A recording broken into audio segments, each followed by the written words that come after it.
Good morning once again sa mga affiliate member dito sa Veroserve Corporation. Kasi gumawa tayo ng additional video dahil naputol po yung kanina.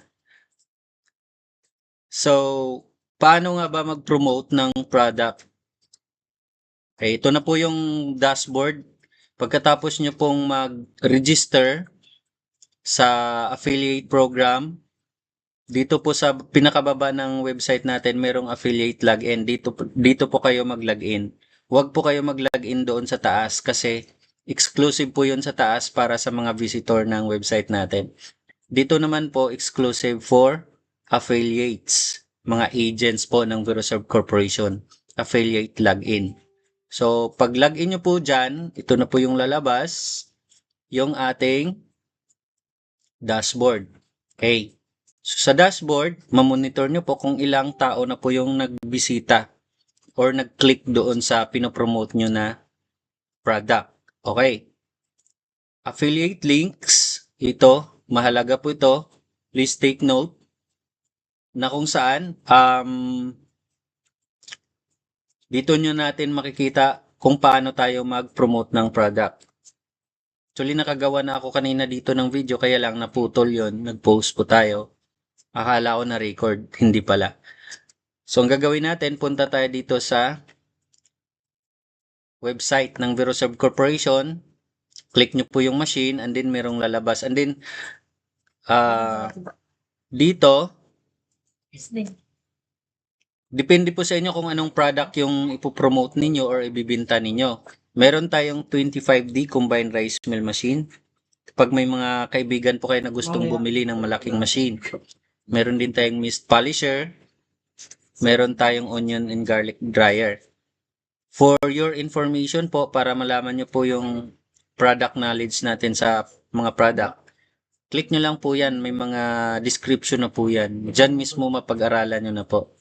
Set C, set D. For example, itong set D.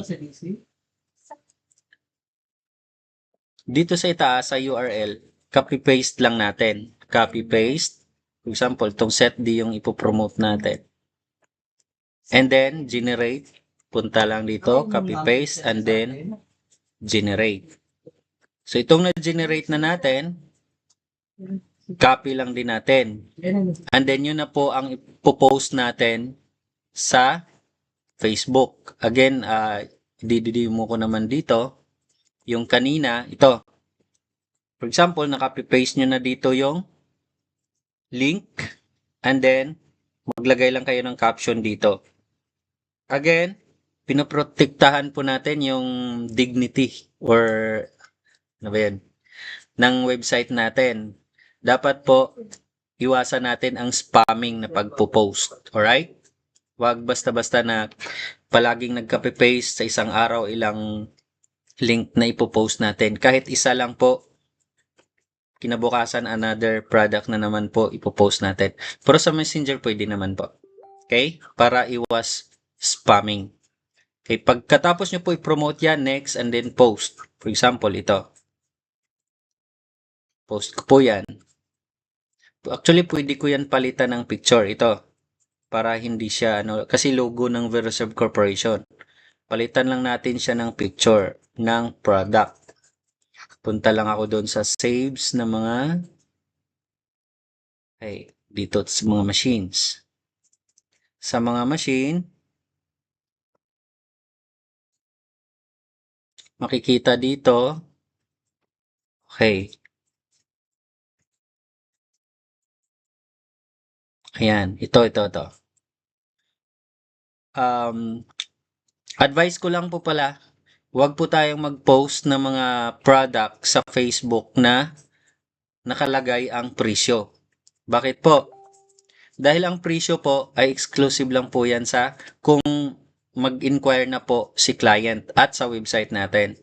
Sa Facebook, huwag lang po tayo mag-post na may presyo. Kasi yung presyo natin, nag-iiba po yan. Either pagkatapos ng promo, iba naman yung price para iwas po na Okay? So, next lang natin. And then, isi-share din natin sa groups. Kung meron kayong mga groups, I advise join kayo kung anong karami yung groups. Diyan po tayo makakuha ng mga markets natin, mga groups. Okay? Pero siguraduhin lang po natin na iwas po tayo sa mga spamming para hindi tayo ma-restrict ni Lulumita. Okay, yan. And then, kung gusto nyo i-promote yan, depende din po. Magbayad kayo sa ads. Sharing to channel, pwede rin. And then, post na natin. Yun. Kung sino man po yung mag-click doon sa link na pinost natin, so automatic po, ma-monitor natin dito sa ating dashboard. Paano natin ma-monitor kung ilang visitor na po dito po? Tulad nung kahapon, gumawa ako ng sample ng link na ginawa ko. Ito po yung pinost ko. Ito yung kiniklik ng mga visitor. Link nila, meron tayong 10 visitor sa link na pinost ko. So makikita din natin yan kung bumili na siya, nagbayad na siya, nag-deliver na, nag-order na. Makikita nyo rin po or under processing siya. So kami naman po dito sa admin, sa Verosorb Corporation, kami po yung nagmumonitor ng mga clients. Kami na po bahala mag-follow up. Ang sa inyo na lang po is to share at magbinta. Kami na po mag-close. And paalala lang po, you are not allowed to collect any amount po sa mga clients natin. Okay?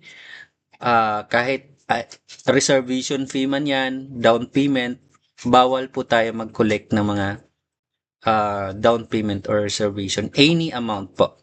Dahil direct na po sila sa atin. Anyway, mamonitor nyo po yan kung nagbayad na po si client. Pwede nyo rin po yan follow up kung nakapagbayad na, kung kailan delivery. Meron tayong separate na orientation dyan. Alright? Basta dito, pinapakita ko muna sa inyo yung kung paano nag-work ang affiliate marketing program natin. Dito naman po sa commissions, ayan ho. Kita kung magkano yung commissions, visitors, yun yung analytics natin. Creatives, gagawa pa po ako ng mga banner para pang-promote ninyo. Payouts, dito mamonitor ninyo.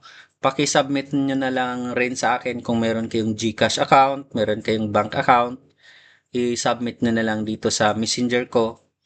And then, yung valid ID ninyo, paki-send na lang rin po sa messenger para sa ating documentation for affiliate marketing. Sa settings, ayan po.